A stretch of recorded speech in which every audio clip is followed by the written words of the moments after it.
Welcome to A Little More History with Mrs. Moore.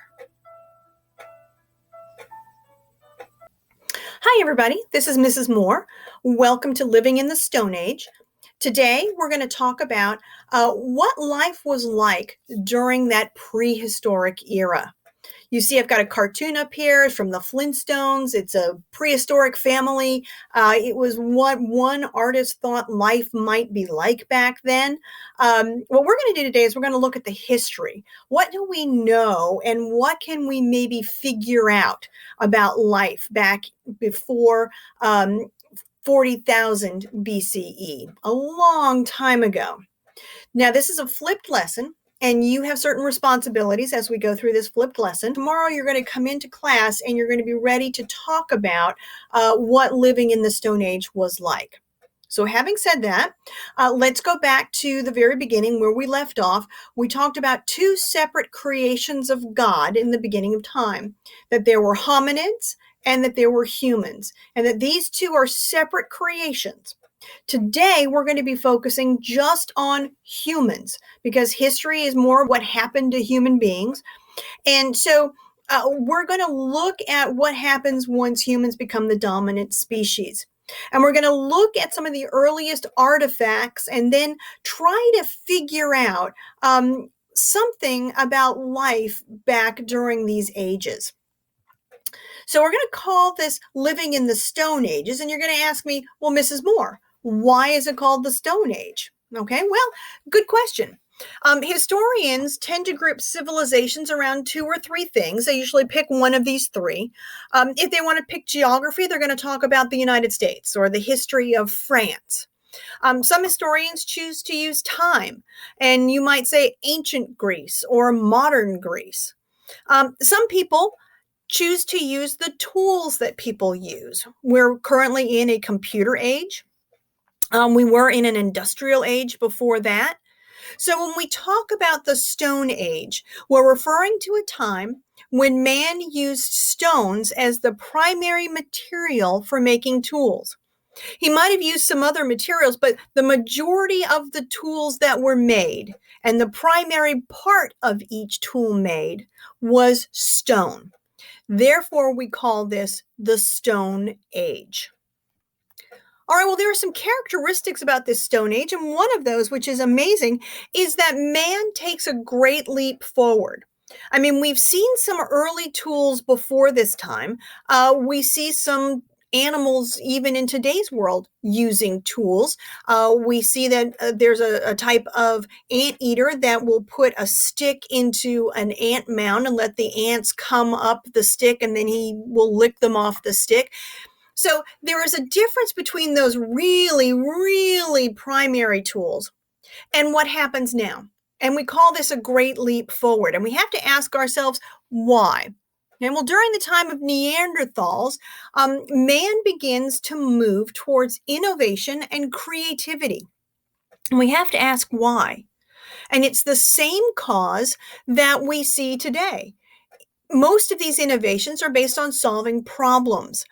That's how some of the most amazing things are created even today. You know, how do I make a better game than Minecraft? Let me make Fortnite. You know, how do I make a better way of communicating with people? Well, let me create texting. Well, let's do tweeting. Well, let's do this. Let's do that.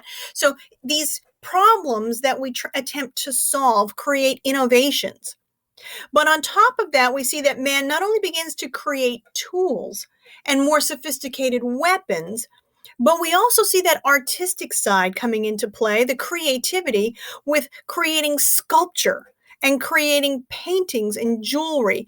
These are all things that we do not see in the animal world at all, nor do we see with any of the hominids. So we know that this is a great leap of man and not a great leap in evolution. All right, now there are two Stone Ages that we're going to talk about. The word lithos in Greek means stone. And so historians use the term lithic to talk about the Stone Ages. There is a Paleolithic age. Paleo is another Greek word. It means old. And a Neolithic age, Greek word neo meaning new. So there's an old Stone Age and there's a new Stone Age. And both of them are very distinct, and we can tell because of the type of tools they use. When we look at the Paleolithic age, we look at simple tools. You notice this is a rock, but there's just one piece to that tool. It's a simple tool, and it's part of the old Stone Age tools. But when we move to the new Stone Age tools, I want you to notice that they are in more than one part. And so new Stone Age tools are more complex than simple Stone Age tools. Let's look a little more closely at these tools. If we look at the Paleolithic age, we're going to notice these simple tools are used for cutting and skinning. You can see it's one simple rock that we have been able to shave off pieces of it, slice pieces off to create a sharpened edge. And that sharpened edge is used primarily for skinning. Why would you need to cut or skin? Well, if you are able to take down a saber-toothed tiger, you can't get to the meat unless you can cut through the skin. And if you don't have anything to cut with, then you're not going to be able to get the meat from inside. So these early Paleolithic tools have a sharp edge that's been chipped off, mainly for cutting and skinning purposes. But when we move to the Neolithic age, we see something very different in their tools. The first thing we notice is they are complex tools. They have more than one component part. If you look over on the picture on the right-hand side, that first tool is a stick with a sharpened blade tied onto it. 3 parts: the blade, the handle, and the twine that holds it together. So the axe has several pieces attached to it. Therefore, it's a complex tool. Now, the complexity may show up in a complex shape as well. So you've got the axe, which is some very simple shapes. But if you move over to where you see that claw, that seems like it's a much more complex shape. Could that be the jawbone of an animal tied to a stick? Yes. But if you look down even further and you look at the bow and the arrow down below, those are very complex shapes. Those are things you do not find in nature that man creates. So complex tools were created during the Neolithic age. Now, why would you create a bow and arrow? Well, perhaps because your prey is moving faster than you are and you want to sneak up on it, but you want to still maintain a certain distance from the animal. You're going to create a tool or a weapon that can meet that need. Perhaps you want to chop the meat once you've killed the animal into smaller pieces. You're going to use an axe because it's going to be easier to use than that simple stone knife that you had created earlier in the Paleolithic age. So you can see man is innovating. He's got a problem. I need to do something better. How can I do it better? The Neolithic age creates better, more complex tools. So as man discovers that he can create and use tools, and he's able to recreate fire, these two things are truly going to propel man into a different age. His life is going to change forever. How do we know that? One thing he left behind were a series of cave paintings. Now, when we look at these paintings, we find them in a cave in southern France called Lascaux. Now, these paintings that we're looking at were found to be were created around 15,000 BC, a long, long time ago. Now, just looking at it, what can we infer? What can we guess about the life of the person who created this painting? Well, we can see it's populated with a lot of animals. It looks like they're moving in herds. But we can also look at some of those animals and say, some of these don't really exist today. We might not see that long-horned animal over to the left anymore. Was it a cow? Was it an antelope? Was it an ancestor of one of those animals? We're not sure. All we have is that painting. But looking at this painting, we can see that animals seem to be a significant part of this person's life.